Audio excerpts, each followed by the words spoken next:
ஆளுமை மிக்க அரசியல்வாதியாக பியோர் பாலிடிக்ஸ் பயிற்சி பட்டறை, நேரடி இணைய வழி வகுப்புகள். உங்கள் சீட்டிற்கு முந்துங்கள். 7338824242.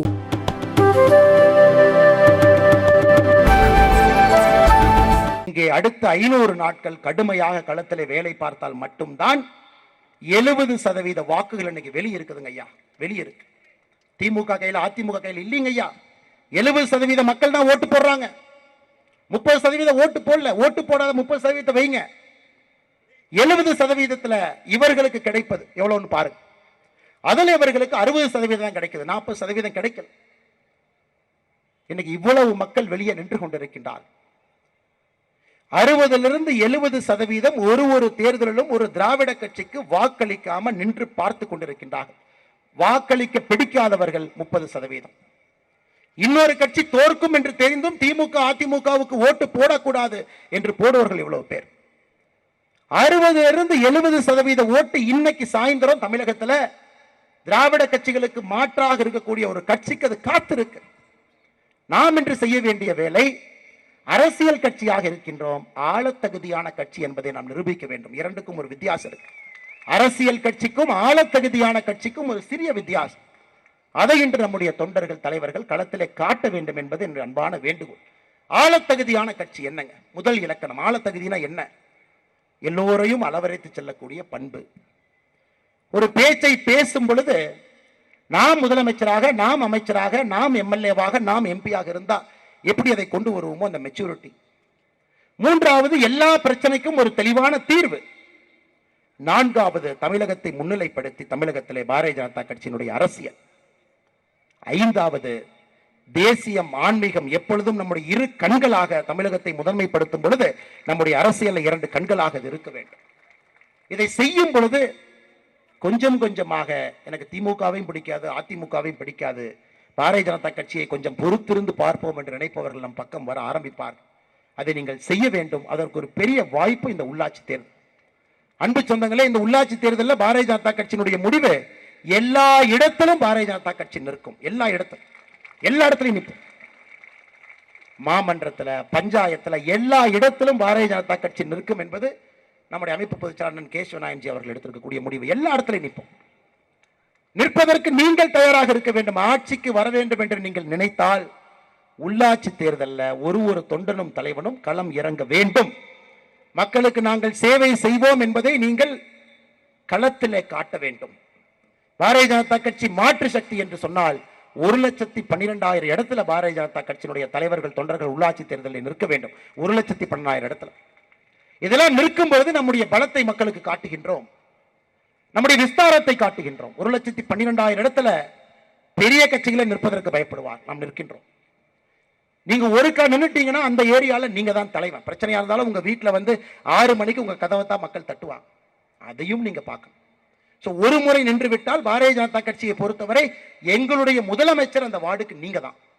எல்லா வார்டுகளுக்கும் சேர்த்து ஒரு முதலமைச்சர் இருக்கலாம், இத்தனை வார்டுகளுக்கு ஒரு எம்எல்ஏ இருக்கலாம். பாரதிய ஜனதா கட்சியை பொறுத்தவரை உள்ளாட்சி தேர்தலில் இந்த முறை நீங்கள் போட்டியிட்டு விட்டால் எங்களுடைய முதலமைச்சர் அந்த வார்டுக்கு நீங்க தான் என்பதை நீங்கள் புரிந்து கொள்ள முடியும். 1,12,000 முதலமைச்சர்கள் ஒன்றாக சேரும் பொழுது 2026 தமிழகத்திற்கு பாரதிய ஜனதா கட்சியினுடைய முதலமைச்சர் கிடைப்பார் என்பதை நல்லா புரிஞ்சுக்கணும். அதற்கு 1,12,000 பேர் களத்தில் நிற்கணும். அதனால் நம்முடைய முதல் சவால், உள்ளாட்சி தேர்தலுக்கு தயாராக களத்திலே நாம் நிற்க வேண்டும். இரண்டாவது சவால், 2 கட்சிகளுக்கும் மாற்று நாம் தான் என்பதை நாம் சொல்ல வேண்டும். 3 செயல்நிலை இருக்க வேண்டும். 4வது சவால், திமுகவினுடைய எதிர்ப்பு, அதிமுகவினுடைய எதிர்ப்பை சரியாக புரிந்து அந்த எதிர்ப்பை களத்திலே காட்ட வேண்டும். இதெல்லாம் 500 நாட்கள் தாங்க இருக்கு. 2026 அது வராது வந்திருக்கக்கூடிய ஒரு மாமணி. இதை முழுமையாக இங்க இருக்கக்கூடிய அன்பு சொந்தங்கள் நீங்கள் எல்லோரும் பயன்படுத்திக் கொள்ள வேண்டும் என்று அன்போடு உங்களிடம் இந்த நேரத்தில் கேட்டுக்கொள்கிறேன். அதே நேரத்தில் இங்க இருக்கக்கூடிய மண்டல் தலைவர், சாதாரண வேலை செய்யலீங்க. நீங்க இதை தேர்தல் ரிசல்ட்டை எப்படி வேணாலும் பார்க்கலாம். ஒரு தண்ணீரை எடுத்து பாதி தான் தண்ணீர் இருக்கு, பாதி தண்ணீர் இல்லை, சில பேர் சொல்றாங்க. நான் அப்படி பார்க்கவில்லை. இந்த கோப்பையிலே பாதி தண்ணீரை நற்பி இருக்கின்றோம் என்றுதான் நான் பார்க்கின்றேன். இந்த கோப்பையில பாதி தண்ணீர் நப்பி இருக்கும். சாதாரணமா நீங்க வேலை செய்யலைங்க. தமிழகத்தில் 68,045 பூத் இருக்கு. 68,045 பூத். அதுல பாரதிய ஜனதா கட்சி, தேசிய ஜனநாயக கூட்டணி 7,174 பூத்துல முதலிடத்தில் வந்திருக்கின்றோம். 7174 பூத்துல முதலிடம். இரண்டாவது இடத்துல 18,086 பூத்துல இரண்டாவது. அப்படி என்றால் பாரதிய ஜனதா கட்சி, தேசிய ஜனநாயக கூட்டணி முதலிடம், இரண்டாவது இடம் இரண்டும் சேர்ந்து 25,260 பூத்துல வந்திருக்கும். என்ன அர்த்தங்க? 37% பூத் தமிழ்நாட்டில் பாரதிய ஜனதா கட்சி, தேசிய ஜனநாயக கூட்டணி முதலிடம் அல்லது இரண்டாவது இடத்தை பிடித்திருக்கின்றோம். 37% பூத். இது வளர்ச்சி இல்லைங்களா? உங்களுடைய உழைப்பு இல்லையா? 37% பூத், மொத்த பூத். அப்படி இருக்கும் பொழுது இங்கே திராவிட அரசியல் வெற்றி பெற்று விட்டது என்று எப்படி சொல்ல முடியும்? 37% பூத்துல முதலிடம் அல்லது இரண்டாவது இடத்துல இருக்கிறீங்க, கடுமையா உழைச்சிருக்கிறீங்க, மக்களுக்கு பதில் சொல்லி இருக்கிறேன். இவர்கள் சொல்லக்கூடிய பொய்யை உடைத்துக் கொண்டிருக்கின்றீர்கள். தினமும் உண்மையை பேசுறேன். இவர்கள் எதிர்த்து அரசியல் பண்றேன். திமுக என்கின்ற தீய சக்தியினுடைய கைதுக்கு யாரும் பயப்படாம களத்தில் இருக்கிறீங்க. அன்பு சொந்தங்களே, அன்பு தோழர்களே, தலைவர்களே, மறந்து விடாதீர்கள். பாதி தூரம் தாண்டி இருக்கின்றோம். இன்னும் பாதி தூரம் தாண்ட வேண்டும். இந்த பாதி தூரம் நாம் தாண்ட வேண்டும் என்றால் அரசியல் கட்சியாக இருக்கக்கூடிய நாம் ஆளத் தகுதியான கட்சி என்பதை தமிழக மக்களுக்கு நிரூபணம் செய்ய வேண்டும். அதை அடுத்த 500 நாட்கள்ல நீங்கள் எல்லாம் செய்ய வேண்டும் என்று பணிவன்போடு உங்களிடம் நான் கேட்டுக்கொள்கின்றேன். கடைசியாக சொல்ல வேண்டும் என்றால், நம்முடைய முதலமைச்சர் அவர்கள் மறுபடியும் அமெரிக்காவுக்கு போறார். ஏன்னா அவருக்கு ஒரு ஆசை. பாரத பிரதமர் இத்தனை நாட்டுக்கு போறாரு, உக்ரைனுக்கு போறாரு, போரை நிறுத்துறன்னு பேசுறாரு, ரஷ்யாவுக்கு போறாரு, ரஷ்யாலையும் கட்டிப்பிடிக்கிறாங்க, உக்ரைன்லையும் கட்டிப்பிடிக்கிறாரு. என்ன வித்தியாசமா இருக்கு? இதெல்லாம் முதலமைச்சர் பார்க்கிறார். நாம் அந்த மாதிரி போலாமே. துபாயில் ஆரம்பிச்சு சிங்கப்பூர் போய், ஜப்பான் போய், ஸ்பெயின் போய், இன்னைக்கு அமெரிக்கா கிளம்பியிருக்காங்க. முதலமைச்சரோட இன்னொரு நப்பாசை என்னன்னா, 14 நாடுகள்ல பிரதமர் அவர்களுக்கு உயரிய விருது கிடைச்சிருக்கு. அதுல 7 இஸ்லாமிய நாடுகள் இருக்கு. நமக்கும் யாராச்சும் கொடுப்பாங்களா? அப்படி நாம் ஏற்கனவே சொல்லி இருக்கின்றோம். புலியை பார்த்து பூனை சூடு போட்டு கொண்டதான். நாமளும் புலி ஆகலாம், நாமளும் தாவலாம், நாமளும் எட்டி குதிக்கலாம். அது அன்பு சொந்தங்களே, எந்த விதமான டிராமாவை அவங்க போட்டாலும் கூட முதலமைச்சர் அவர்களுக்கும் தெரியும், தமிழகத்தில் இருக்கக்கூடிய திமுகவிற்கும் தெரியும், இந்த பொய்யான அரசு, பித்தலாட்டத்தனமான அரசு, ஏழை மக்களுடைய வயிற்றை அடிக்கக்கூடிய அரசு, தமிழகத்திற்கு எந்த விதமான நல்லதும் செய்யாம தமிழிசேகா சொன்னது போல ஸ்டிக்கர் ஒட்டக்கூடிய ஒரு அரசு, ஆண்டிக்கோலத்தில் இருக்கக்கூடிய எம்பெருமான் முருகனை அவமானப்படுத்தி, இதையெல்லாம் பேசிவிட்டு அவமானப்படுத்திவிட்டு ஒரு மாநாடு போட்டால் முருகனுடைய மனம் குளிர்ந்து விடும் என்று நினைக்கக்கூடிய ஒரு மூடத்தனமான அரசுக்கு 2026 மக்கள் பதிலடி கொடுக்க போறாங்க. அதனால் நீங்கள் தெளிவாக இருக்க வேண்டும், கடுமையாக உழைக்க வேண்டும், எந்த இடத்திலும் கூட சுணக்கம் காட்டாதீங்க. வருகின்ற காலம் நம்முடைய காலம் என்பதை மறந்து விடாதீர்கள்.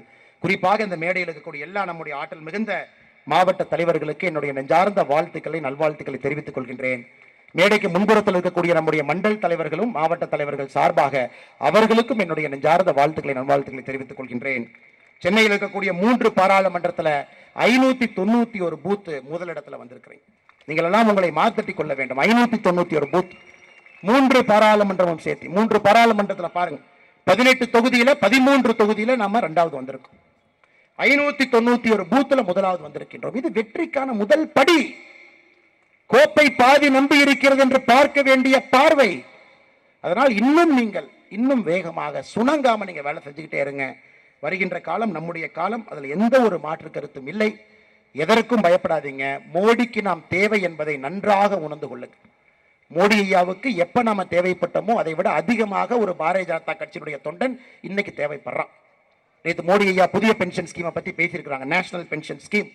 அதை சொல்ல வேண்டியது நம்முடைய கடம். 2005 பென்ஷன் ஸ்கீமை தூக்குனீங்க. இன்னைக்கு 20 ஆண்டுகள் கழித்து மோடி ஐயா 2024 அற்புதமான பென்ஷன் திட்டத்தை கொண்டு வந்திருக்கிறாங்க. நேரடியாக 23 லட்சம் மக்களுக்கு நேரடியாக பயன்பட போறாங்க. நல்லா யோசிச்சு பாருங்க.